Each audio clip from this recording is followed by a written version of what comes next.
Box 13, with the star of Paramount Pictures, Alan Ladd, as Dan Holliday.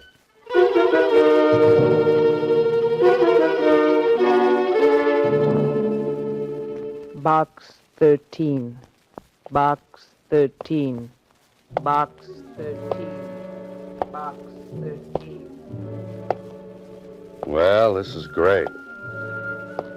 I come to the park to get a hot idea, but the day turns out hot, and my idea turns out cold. Idea. Well, I thought I'd find something different in a public park, and I did. A small boy mashing his ice cream cone against my brand new trousers. And all to meet a deadline. Deadline. Story idea. Why didn't I do what I should have done in the first place? Copy, boy. Hi, Mr. Holliday. Hiya. Hey, Smith, where's the lead on that fire? Hiya, Mr. Holliday. What do you say, Bill? Where's that interview? Hiya, Dan. How are you, Joe? Where's the makeup on page 4? Hi, Holliday. What's a good word, boy? Hiya, Mr. Holliday. Hiya, Susie. Anything in box 13? Box 13, starring Alan Ladd as Dan Holliday.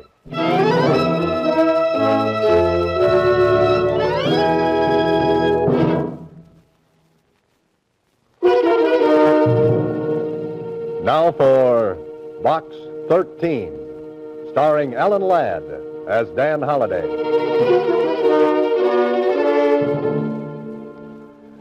Go to the park and get a story idea about romance. Sure, why not? What do I come back with? Gravel in my socks, sand in my shoes, and a June bug in my hat band. Holliday, why didn't you pick a different profession like driving a coal truck? Mr. Holliday, What's that, Susie? I said there's a message in box 13 for you. Oh, thank you, Susie. Thanks so much. Don't mention it. Say, you got a faraway look in your eyes today. Yes, but only as far as the dry cleaners. Dry cleaners? Have you ever had a small boy wipe his ice cream cone off on your trousers? Oh, girls don't call them trousers. In our set, it's slacks. So it is, Susie. So it is. Well, see you later. Okay, if you say so. But I still don't like that look in your eyes. You look like you might get into trouble. You know what I think after spending the day in the park? What? Trouble will be a welcome relief.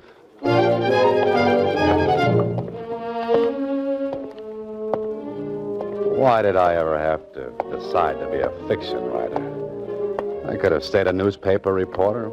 I could have kept on writing those snappy obituary notices and worn a hat that turned up in front and shoes that did the same thing. Well, better see what's in this envelope.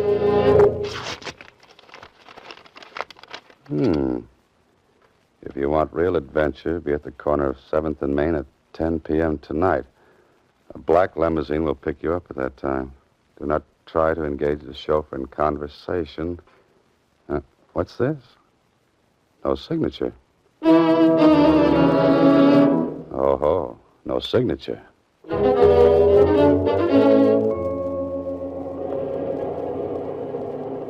Black limousines, chauffeurs who won't talk. Meetings on street corners at 10 o'clock at night. Well, this should be interesting. Oh, there it is, a black limousine. And look at that chauffeur. This way, Mr. Holliday. Oh, thanks.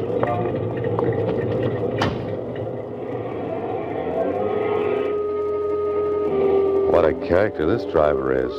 He looks like he spent his nights on a nice cold slab down at the morgue. Wonder if I can get him to talk. Driver. I said driver. Oh, chauffeur. Oh, you. Oh, pardon me.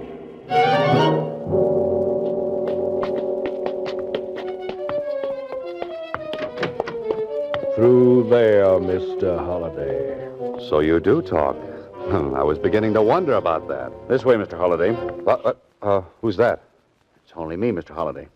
That black suit, it Makes you almost invisible, you know. Yes, I know. Follow me. You're curious about the way you were brought here. Did it frighten you? Maybe. Maybe not. This room, please. My office. Well, this is very cozy. Well, I'm glad you find it so. To eliminate a lot of questions, I'd like to say this. I know all about you. All? You're a successful writer. Apparently you fear nothing, and I would presume that some of your adventures spring from that ad you run every week in the Star-Times. Did you find it interesting? Adventure wanted. We'll go any place, do anything. Do you catch many people with that ad? I caught you. Or is that vice versa? I had you investigated, Holliday. I know where you live, what you do. The newspapers have told me of your experiences. What are you leading up to? You'll notice I had you brought here by a devious route. I wanted to be sure no one knew you were here. Go on. How much do you know about insurance, Holliday?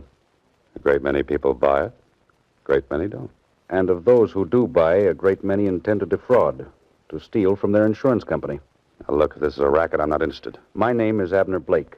I'm the chief investigator for Northern Insurance. Oh. Do you remember the disappearance of Dr. Max Alexander? I read something about it. Why?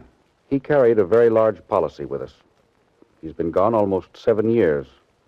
When his 7 years are up, the law will permit his widow to collect. And Holliday, Yes? I don't think Alexander is dead.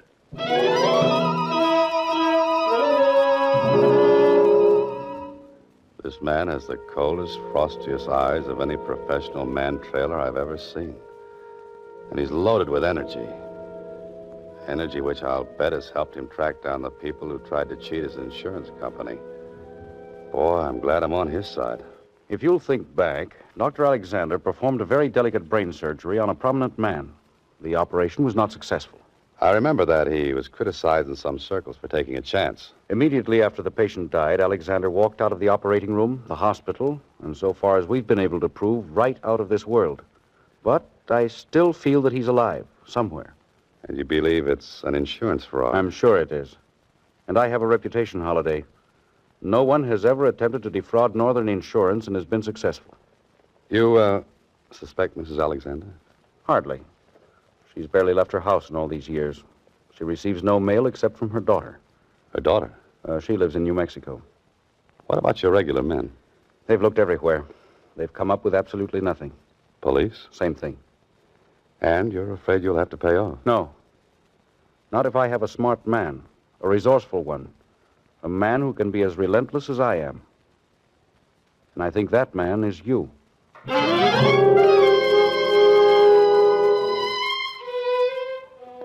If Shakespeare were alive, he would cast Abner Blake in the role of Macbeth and throw him an extra part as one of the witches. But that's no affair of yours, Mr. Holliday. You've got to find a man who's been gone for almost 7 years. And if you were the hero of this story, you'd go to the files of a newspaper and look into the past. Well, if it isn't Dan Holliday, what are you doing down the morgue of the Star-Times? What would anybody be doing down in the morgue, Mac? Well, some of them just lay there. You know me, Dad. I just got to have my little joke once in a while. Now, what was it you're looking for? Oh, the clip's on a citizen named Dr. Max Alexander. What have you got on him? The works, Dan. The whole works.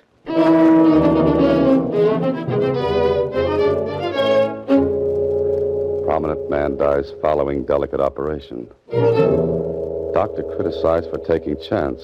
Dr. Alexander walks out of operating room and disappears. Grief-stricken wife employs private investigators when police fail to find Dr. Alexander. Dr. Alexander given up for dead. Not a bad-looking citizen, the doctor. He's been shot from more angles than Miss Philadelphia at Atlantic City. Kindly eyes, intelligent face, strong chin. Yes, Doctor, when I see you, I'll know you. And I hope to see you soon. Yes. Oh, I'm Dan Holliday, Miss Alexander. I'd like to talk to you about your husband. My husband is dead. Well, some people think he isn't. They found something. They think he's alive. Come in. Now then, Mr. Holliday, who are you? And why are you looking for the doctor? A commission from the insurance company. I hoped you might give me some information. It was on all the front pages. That's exactly as it happened. Yes. He was never seen again. Oh, Mr. Holliday, if only you could find some trace of him. I'm going to try. You don't know how terrible it is. Almost 7 years. But still, I've had the feeling that he'll come back someday. You look for me, too. Well, of course. I miss him so. What about your daughter? After her father's disappearance, she couldn't stand it here in town. She went to our ranch in New Mexico. Oh? Her father's disappearance broke her heart. I pray you find him. Mrs. Alexander, so do I. Mrs. Alexander is a grief-stricken old lady. One who sincerely wants her husband back. So, where to look first? This is the build-up to the main story, Holliday, and if you're smart, you'll bring in all the characters. Where to, mister? I want a drawing room to Albuquerque, New Mexico. Well, Holliday, you've got a railroad ticket and an hour to make the train. Got to get back to your apartment, a quick shower, pack your bag, and get on your way. We've been waiting for you, Mr. Holliday. Well, gentlemen, is this a pleasant intrusion? And I hope you are gentlemen. We were positive you wouldn't mind. Oh, of course not. People break in here regularly. Good. Sit down. If you don't mind, I like the air up here. As you wish. I understand you like to travel, Mr. Holliday. Travel? A wonderful pastime, travel. Ever think of South America? Often. You see, I'm a Carmen Miranda fan. How would you like to go to South America? For me. All expenses paid. For as long as you want to stay. What would I have to do? Just forget a few things. Like New Mexico? Particularly New Mexico. Give me about 2 weeks and I'm your man. You don't seem to understand. You're leaving. Tonight. Well, that's what I mean. But I'm going west. No. South. You and I would make a nice compass together. Now, suppose you point north and walk right out of this apartment. Oh, and don't forget your gorilla. You mean Spencer? If that's his name, I mean Spencer. You'll hurt his feelings talking that way. Well, that makes us even. Just looking at him hurts mine. Is it, South America? In a way. At least I'm showing you the open-door policy. Now, get out, you and your gorilla. Spencer. I wouldn't recommend that. So? I said get out. Have you ever stopped to consider something, Mr. Holliday? What? You may never get to New Mexico.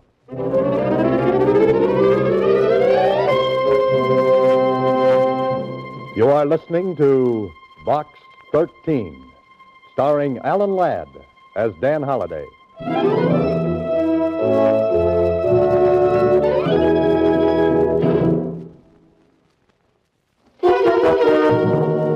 And now, back to Box 13, starring Alan Ladd as Dan Holliday.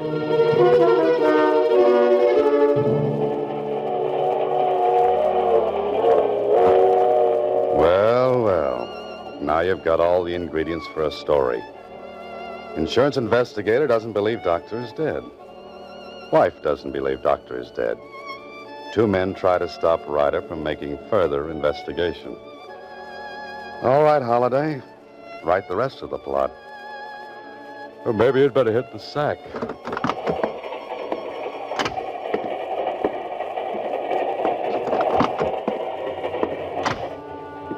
This is very pleasant. I've got a comfortable drawing room, and I'll bet it's got 1,000 springs to ease my worries. Uh-oh. The man with the urge to send me to South America. Well, I've got something for him. Let go. Now, fellow, what's the big idea breaking in here? I'm sorry. I must have come into the wrong drawing room. You came into the wrong apartment a couple of hours ago. Now, what do you want? I just want to go to sleep. In my traveling bag? I was looking for my razor. I wanted to shave. You just had a close one. Come on. Where? To find out if you got space in this train. If you haven't, we'll make some for you. Under guard in the baggage car.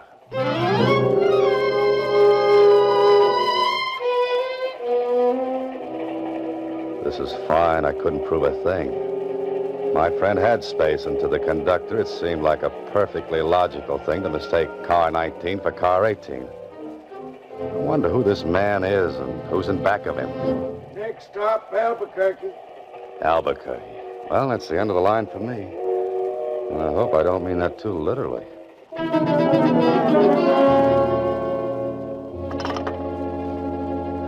Long distance? I want to speak to Catherine Alexander at the Barcross Bar Ranch just outside of Valmont. Yes.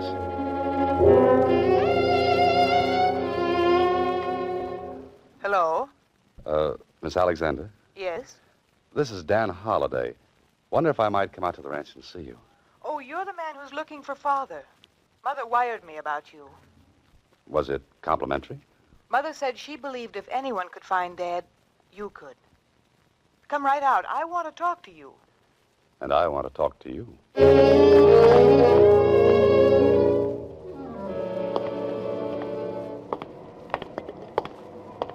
Cab, mister? Yeah, ever hear of Valmont? Sure did. Know where it is? Sure do. Very far? Sure is. Can you take me there? Sure can. You got enough money to pay for the trip? Sure have. Let's go, then. Sure thing.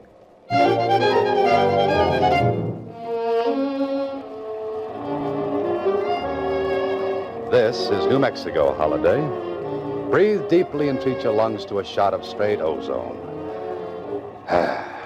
20 miles to Valmont, and all you've seen on the whole trip is 4 buzzards, 3 in the air, and the 1 driving.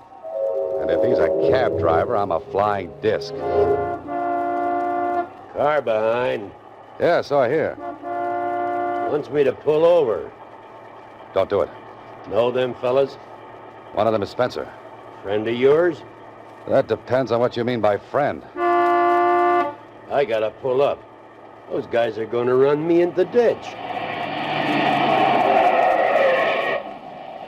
Can you fight? Nope. Then can you recommend a good dentist? What for? Something tells me that when this is over, I'm going to need a new set of teeth.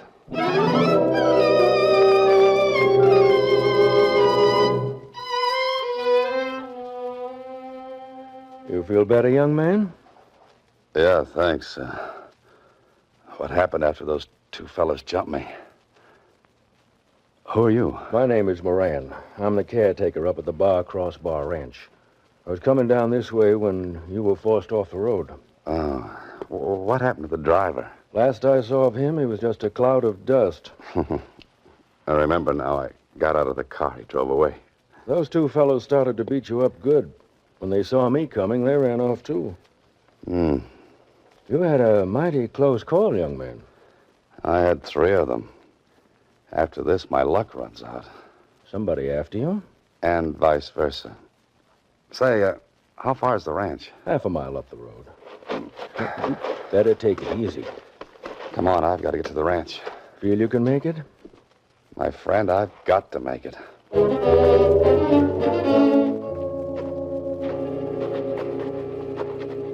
This is not good. Spencer and his gorilla followed me all the way out here, trying to stop me at every turn. Maybe I'm getting warm.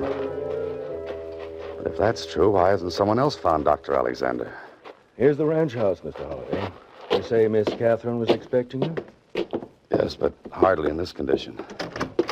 You're Dan Holliday? Oh, what happened? You're all beaten up. So this is Catherine Alexander. What a beautiful girl. And what beautiful eyes. You'd better lie down, Mr. Holliday. You're badly hurt. Oh, no, thanks, Miss Alexander. I don't feel that bad. I just look that way. Anything more I could do, Miss Cathy? Oh, no. No, and thank you so much. If you hadn't come along, Mr. Holliday might have been badly injured. Perhaps fatally. Thank you, Miss Kathy. Now then, how about a hot shower? You can get a rub down and change of clothes. Miss Alexander, you read a man's mind. Sometimes that's a pleasure, depending on the man. You're depending on me? What do you think?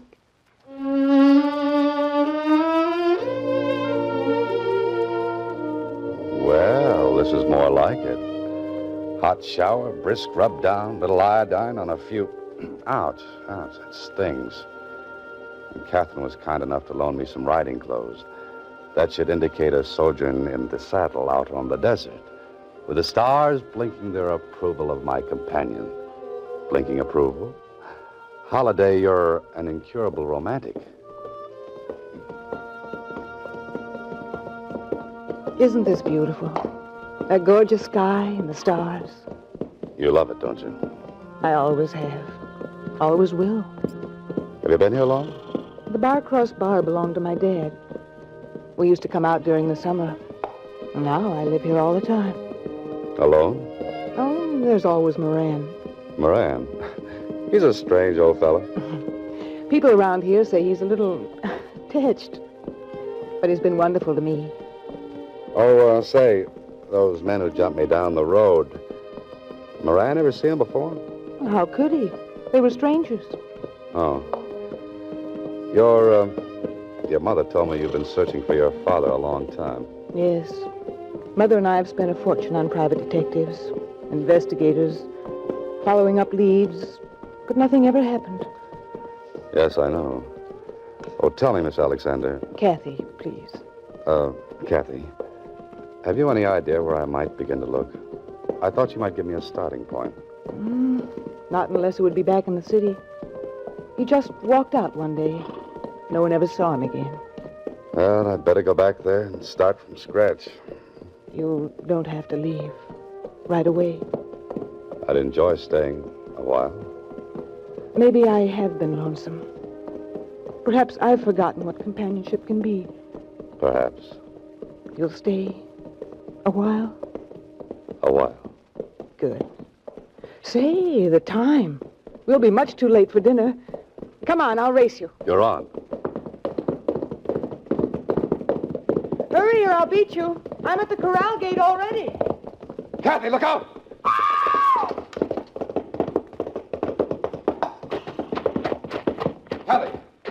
Kathy. Mr. Holliday, what happened? You were racing. The horse stumbled over that lower bar and threw her. Look at that gash in her head. She's unconscious. I hope she isn't seriously hurt. Don't stand there, man. Get in the house. Call a doctor. Yes, a doctor. Doctor. Hurry, will you? Of course. Get into the medicine cabinet in the house. I need some bandages. She may be suffering from multiple contusions. Multiple contusions? Or even a compound skull fracture. Hurry, will you? Compound skull fracture? Iodine, if you can find it. Hurry, I said. There isn't much time. Okay. Dr. Alexander.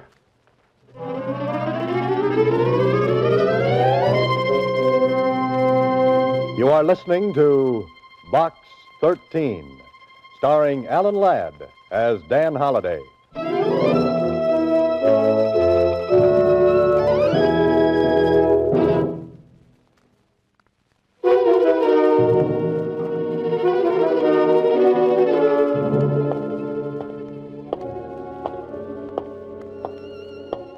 Well, now I'm back in the city again, walking up the street towards that same grim gray house where I first met Abner Blake.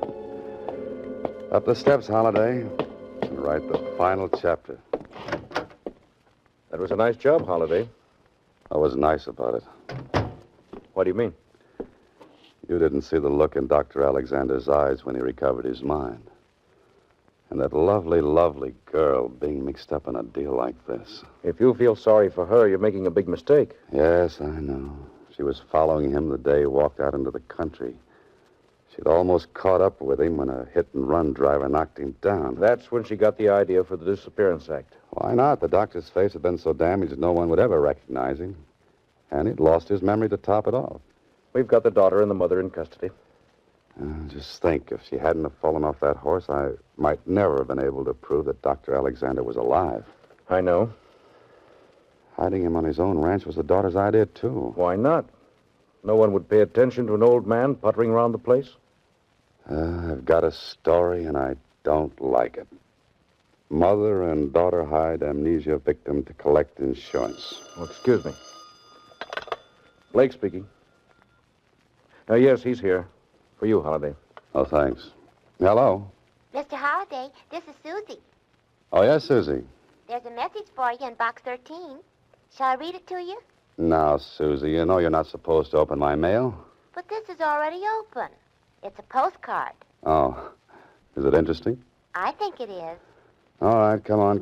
Tell me what it says. It says, rental for box 13, $15. Oh, fine. Goodbye, Susie. Next week, same time, Alan Ladd stars as Dan Holliday in Box 13.